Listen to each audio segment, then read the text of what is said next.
Two great articles from Zero Hedge. They do go hand in hand because we got a little problem, and I've been mentioning this in some of my videos recently, and that is consumer confidence is at an all-time high. Markets rally. Consumer confidence, all-time high, record high again. Everything's fine. Yet the data that I come out here and talk to you about every flipping day, 3 videos a day, sometimes 4. Like yesterday, I had to go out to my car. Hey, guess what? But consumer confidence, again, this title says it all. The last time Americans felt this good about stocks, the dot-com bubble burst 2 months later. 1999. And then, again, if we're all so confident and consumer confidence is high and everything's great, why is New York City retail vacancies soaring? And because they're soaring, prompting massive rent concessions. New York City? Concrete jungle where dreams are made of. There's nothing you can't do down there in New York. Right? Well, except for that storefront, that storefront, that storefront, that storefront, that storefront, that storefront, that storefront, and that storefront. 9 of them. There's a little problem over there. So let's start with that one first, if I may. New York City retail vacancies soar, prompting massive rent concessions. It used to be that taking a 10-minute walk around Soho meant passing by at least a dozen upstart, trendy fashion retailers eager to sell you a $500 hoodie or a $1,000 pair of sneakers. But these days, you're much more likely to see a whole bunch of this. Let me go ahead and capture that for you. 9 of them. Rent. Space available. Rent. Help us. As Bloomberg pointed out this morning, in the wake of Manhattan's retail drought, commercial landlords who have seen retail occupancy levels plummet over the past 12 months are doing everything possible to avoid big price cuts. They don't want to, rent's great. We don't want to cut the price. Instead, like residential landlords, commercial real estate owners are providing mass rent concessions through things like interior redesigns and moving expenses to keep storefronts from going empty. Tenant improvement allowances haven't been typical in the Manhattan retail market. But now the concessions, which can pay for anything from lighting and displays to a complete overhaul, are becoming a key component in some new leases, particularly for large flagship stores in high-profile areas such as Madison Avenue and Fifth Avenue, according to Steve Sotenjik, an executive director at brokerage Cushman & Wakefield, Inc.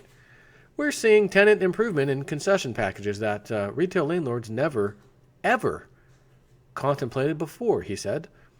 The sweeteners signal that the balance of power is tilted toward merchants in Manhattan after a relentless surge in rents during the past 5 years. Landlords facing rising vacancies are more willing to negotiate with retailers who have gotten battered by the rapid rise of e-commerce that has shed away from their committing to costly long-term leases. The incentives are a creative solution that landlords are using now to get deals done, said Jeffrey Roseman, an executive at vice president at Newmark Grubb Knight Frank Retail. It's a way to get them over the hump. Well, that's funny. Let me show you this chart if you don't mind. Kind of a hard data kind of guy. Fifth Avenue stores going empty. Space availability on the world's priciest shopping strip is at a record high. Availability rate for retail space. 4%. Right, so availability rate, which means what? How quickly they're becoming available, empty spaces. 2012, roughly 4%. 2014, 2 years later, well, we'll call that 8%. Another 2 years later, We're in 2016. It's now over 12% to 13%. And now, quarter four 2016, as you can see here, 16%. What is 4 times 4? 16. So from 2012, 4 years later, you're telling me that retail space, available retail space, has went up 400%. Again, 4 times 4 is 16. So that means 400%. 4 times. So 400% more available retail space in the span of 4 years. Wow. And this is high-priced, primo space in New York City. We're not talking about just some alleyway. This is, like I said, Fifth Avenue, Madison, etc. And a perfect example of New York City's desperation to fill retail store frontage comes from a 15-year lease. 15-year lease by the Nike just signed. Okay, I would have said Nike just signed on a 70,000 square foot space on Fifth Avenue. In order to fill a space that has been empty since 2013, landlords S.L. Green and Jeff Sutton agreed to, among other things, take over Nike's existing lease at another location. We will take over your other location's lease if you'll come over here and lease from us for 15 years. Now that is one hell of a concession, one hell of a bonus to get someone in here. We want you to buy or rent our house so bad, Jason It 4, we will pay the rent at your other house. Excuse me? Yeah. That's how insane it's now become. In the city's largest retail lease of 2016, Nike in December signed a 15-year agreement to rent approximately 70,000 square feet across 7 floors at 650 Fifth Avenue in Midtown. Landlords S.L. Green Realty Corp. And Jeff Sutton have been working to fill the space since acquiring the property since 2013. They bought out the leases of Devon and Blakely and Godiva and committed to adding 3 additional floors and rerouting the storefront's entrance, according to a presentation in December for S.L. Green's investors. They did deal. That deal. Let's try it again. Jason, get the marbles out of your mouth. That deal did not come easy by any stretch, Andrew Matthias, president of S.L. Green, said while discussing the Nike lease at the investor conference. As part of Nike's deal at 650 Fifth Avenue, the landlords offered to take over the company's lease obligation at an existing store about 5 blocks away, and by chance adjacent to Trump Tower, according to a person with knowledge of the transaction who asked not to be named because the terms are private. The Real Estate Board of New York recently noted retail rents in Manhattan are down pretty much across the board, with rents in trendy areas like Soho off around 10% year over year, and high-end store frontage on the Upper East Side down a staggering 24%. Increasing retail inventory in a slower retail sales environment in New York City have started to affect ground floor asking rents in Manhattan's most prominent retail corridors.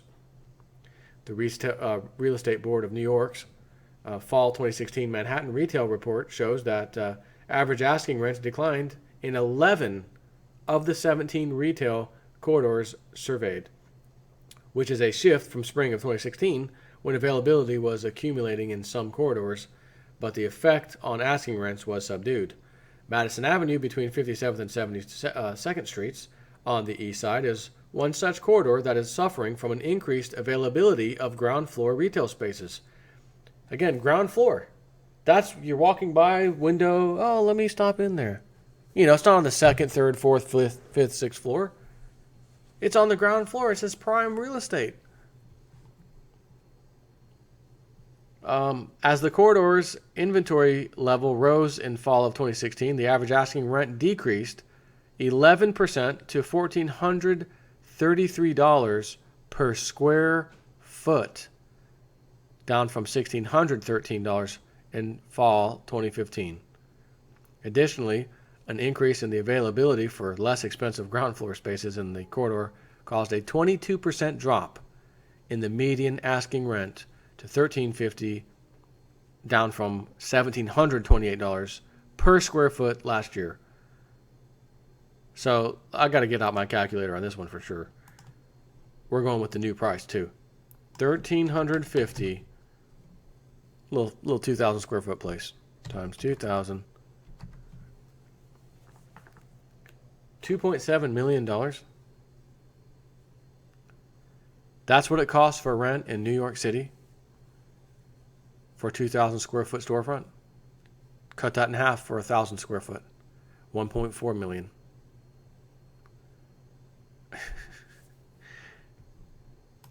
And these companies will pay it. These companies are actually going there and paying it, like they can actually make money. And again, I keep thinking of the poor city, New York City workers, full-time employees. We don't make enough money to even live and pay rent. We need to go to get help now, government help, like we're poor, because there's nowhere to live in New York City. Too expensive. $2.7 million rent. My goodness. Increased retail inventory has also hurt asking rents downtown in Soho and Broadway between Houston and Broome streets. The average asking rent for ground floor space in this corridor fell 9% to $755 per square foot, down from $831 just last fall. Wow, this is... seems the retail rents are just too damn high, says Zero Hedge. Couldn't agree more. And now the equilibrium of that ball bouncing back and forth that's been way over here for so long with these extreme rent prices everywhere is now coming back down. But it might be too late because the companies are going out of business. They're leaving. It's done. You will be too late to lower those prices. It'll be far too late for them to lower the prices of rent because the damage is being done right now. So this other article from Zero Hedge, the last times Americans felt this good about stocks, consumer confidence and all, the dot-com bubble burst just 2 months later. Earlier today, we noted that the overall U.S. consumer confidence, at least according to the Conference Board, smashed expectations and rose to the highest level since 2000. And of course, all the stocks went up with it. Never mind the fact that if stocks didn't go up today, it would have been a losing streak not seen last since 1978. Fake numbers come out, confidence is up, yep, markets rally. The recent euphoria about the U.S. economy is likely a continuation of the record partisan split in which Republicans love the current state of the economy, while Democrats are convinced the U.S. is facing an imminent collapse. Recall what University of Michigan said just a few days earlier when it reported a near record confidence print. Okay. The current economic conditions component reached its highest level since 2000, largely due to improved personal finances. Hold on. Improved personal finances? Defaults are at record highs again. There's a trend now. Defaults, car loans, defaults, student loans, defaults, credit cards going up. How can all that happen if there's improved personal finance? It's because it's fake. It's fake. Doesn't mean that the consumer confidence isn't still up. Oh, Trump won. We're confident now. Consumer confidence is great. Markets are going to keep rallying. You're good. Not because of that nonsense. Improved personal finances. Get the hell out of here. While current economic conditions were not affected by partisanship, this was not true for the component about future economic prospects. Among Democrats, the expectations index at 55.3 signaled that a deep recession was imminent, while among Republicans, the index at 122.4 indicated a new era of robust economic growth was ahead. But while overall economic confidence can be attributed to a variety of factors, things are far clearer when it comes to how Americans feel about the stock market. Because as also disclosed by the Conference Board, Americans haven't been this optimistic about stocks since the start of the year 2000. According to today's report, more than 47% of respondents said they expect equities to move higher in the next 12 months, a surge of nearly 50% compared to recent prints, prompted by the animal spirits unleashed by the Trump election. As Bloomberg observes, this was the largest share since January 2000, when optimism about stocks also peaked. And then 2 months later, in March of 2000, the dot-com bubble burst and a full-blown bear market ensued less than a year later. Again, do we not learn anything as a freaking species on this planet? We're supposed to be so intelligent. We're the most intelligent creatures alive. And they're doing these real estate seminars, flip houses. And I thought today, I was telling you about the one a few days back in Canada. The guy went there just to see what the circus was about. Are people really going to show up? $150 a ticket. He was able to get one for $50 somehow. Even at $50 a ticket, times 15,000 people, he said, that showed up. For them to tell everyone why Toronto is the hot place to be. You can flip and get a loan from a bank and get a construction loan. Get all these loans, just flip houses, and it's going to be great. He said, I sat there and heard this crap. Could not believe what I was hearing. And then looking around at the room, they bought everything these guys said. Oh, they're all over it. This is a great idea. And I thought to myself, I didn't voice this part to you guys last time because I didn't think about it. But I thought about today out of nowhere. And I thought if I was there, I would have stood up. Can I get on the mic for a second? You guys are done? Can I get on the mic? Yeah, let me get on the mic. Ladies and gentlemen, there's approximately 15,000 of you today that came here. You all seem extremely psyched about this new prospect of flipping houses. I mean, you guys are definitely feeling it, right? Yeah, we are. How are all you going to go just to this little area, Toronto, or whatever they're talking about? Not necessarily little, but whatever. And there's 15,000 of you now going to compete with each other. The object is to buy a house that's distressed or whatever. It's cheap. It's fix it up, flip it, or buy a house that someone wants to get rid of. You make them a good deal. They take it, You got 15,000 other people that are going to compete with you now. And you all just paid money to hear this guy tell you all these good things, and there's so many houses, everything out there. There's just plenty of stuff. You guys are now competing with 15,000 of you. And by the way, this isn't the only time they came out here and gave this show. They're on a road show right now. They keep going from area to area, all over the place, telling everyone the same thing. So how many more tens of thousands, maybe hundreds of thousands of people are you going to now be competing with? Not that it matters, because the best thing that could have ever happened to you was you losing this $150 by going to this seminar and not being able to go out and buy because the competition is too fierce. As you watch the real estate market implode, and you get to tell yourself, thank God that mistake, what almost was a mistake, only cost me $150 to learn instead of $150,000 or $250,000, $300,000. Wow. Who was that guy that stood up at the end and asked to get on the mic? Oh, that was J-Step 4 from Realist News. Oh, they had the guy they had to drag out because he was pooing on their parade. Yeah, that guy. Boy, he called it. He sure was right. That's how that would go if I was on stage. They would never let me on stage and get on the mic. Who the hell are you? What are you doing? Well, I just want to ask these people a couple questions. Just a show of hand kind of a thing, Oh, okay, come on up. Yeah. How many of you just realize you're now competing with 15,000 of each other, and you're not going to be bid warring against each other? Show of hands if you've made that connection. I'll say it again. There is no flipping way that this can end well. And I'm thinking if they do pass the debt ceiling stuff and give Donald Trump the biggest debt ceiling thing we've ever imagined, $1 trillion here, $1 trillion there, is that really... is that really going to pump this thing up again for another 4 years? Here we go. Kick that can. Maybe it will. But if it will, how rent prices, all this other stuff, it's out of control. They're already bubbles. Everything's in a bubble. The bubbles need to be pricked right now, not inflated further. Doesn't make any sense. So, whatever. Just got to share the stuff I see that I feel is worthy, of talking about. Because this isn't fake data. This isn't just me giving you an opinion on, no, this is like, look at the numbers. Look at this. Look what's happening. Take care.